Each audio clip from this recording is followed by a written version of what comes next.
नमस्कार। आपसे फिर रूबरू होने का अवसर मिला है।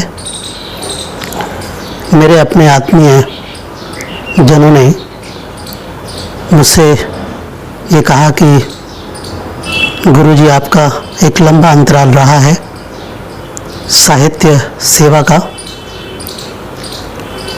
उन्हीं की बात को सर्वोपरि मानते हुए मैंने छंद की मात्राओं के बारे में पहले बात की थी कि किस प्रकार छंद में मात्राएं लगाई जाती है, किस प्रकार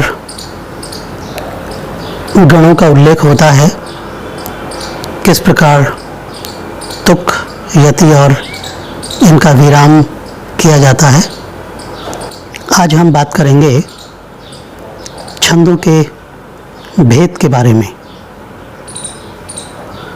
छंद दो प्रकार के होते हैं, मात्रिक और वार्णिक छंद। मात्रिक छंदों में मात्राओं की संख्या निश्चित रहती है और वार्णिक छंदों में वर्णों की संख्या निश्चित होती है।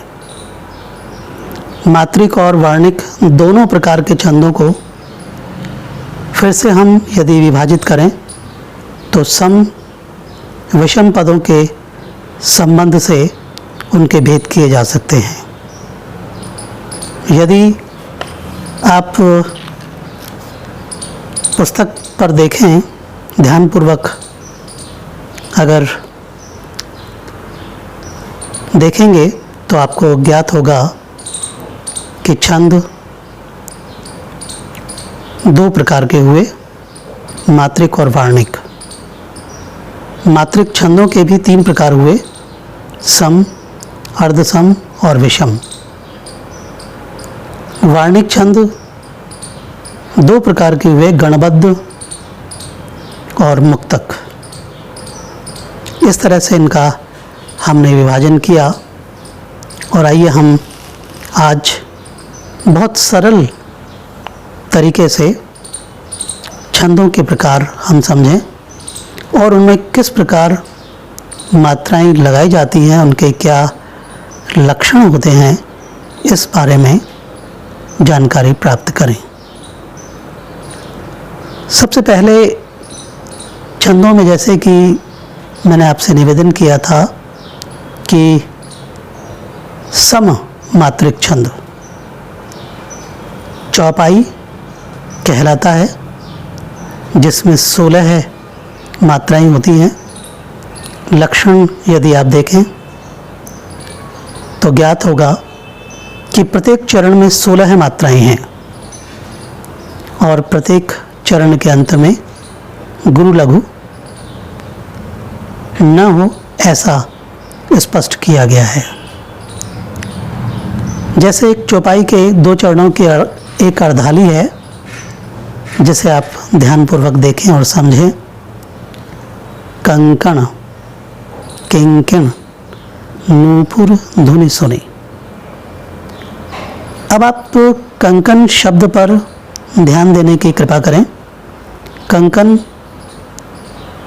क पर अनुस्वार है, इसलिए गुरु यानी दो मात्राएं, क न एक एक मात्राएं। किंकिन की पर अनुस्वार हैं, इसलिए दो मात्राएं। किन लघु स्वर हैं दोनों पर, इसलिए एक एक मात्राएं। नूपुर न पर दीर्घ मात्राएं, इसलिए गुरु हैं, दो मात्राएं हैं।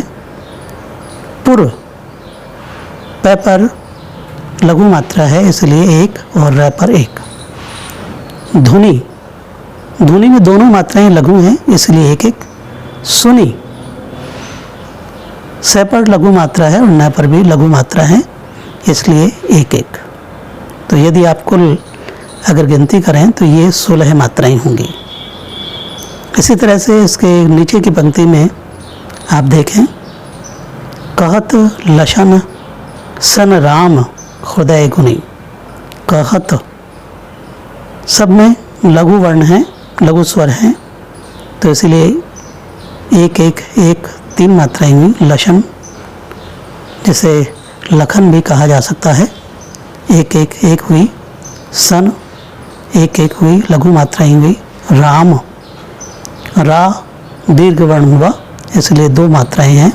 म लघु वर्ण है, इसमें स्वर है इसलिए 1 मात्रा हुई। हृदय में जैसा कि मैंने निवेदन किया था कि लघु स्वर है इसलिए 1 1 1 3 मात्राएं हुई। गुनी में 2 मात्राएं हुई।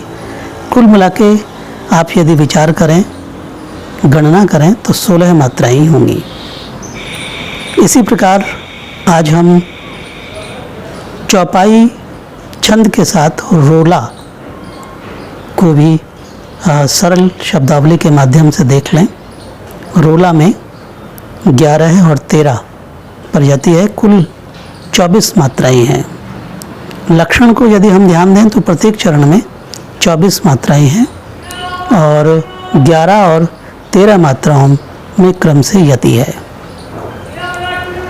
ध्यान देने की कृपा करें। जैसे उदाहरण है, नंदन वन था जहाँ वहाँ मरुभूमि बनी है।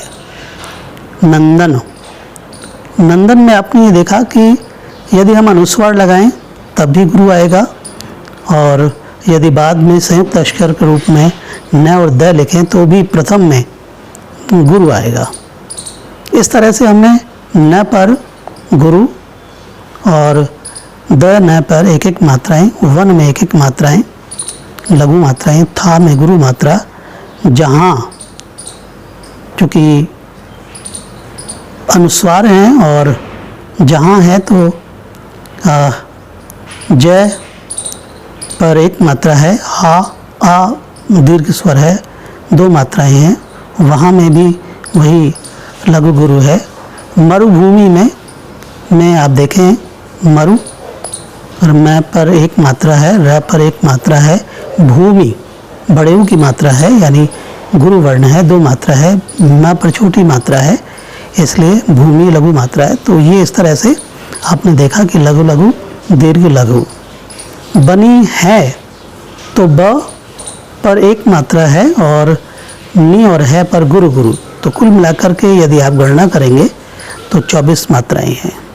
इसी प्रकार आगे की पंक्तियों में भी आप देखें, जहाँ सघन थे वृक्ष वहाँ दावाग्नि घनी है। जहाँ मधुर मालती सुरभि रहती थी फैली, फूट रही है आज वहाँ पर फूट विषैली। तो यदि आप जिस प्रकार मैंने आपको मात्राओं की गणना बताई है उसी प्रकार यदि आप स्वयं भी अगर मूल्यांकन करेंगे तो आपको जैसा इस पुस्तक के पृष्ठ में दिखाया गया है ठीक उसी प्रकार से है। अगली बार हम गीतिका और हरि गीतिका छंद के बारे में स्पष्ट करेंगे।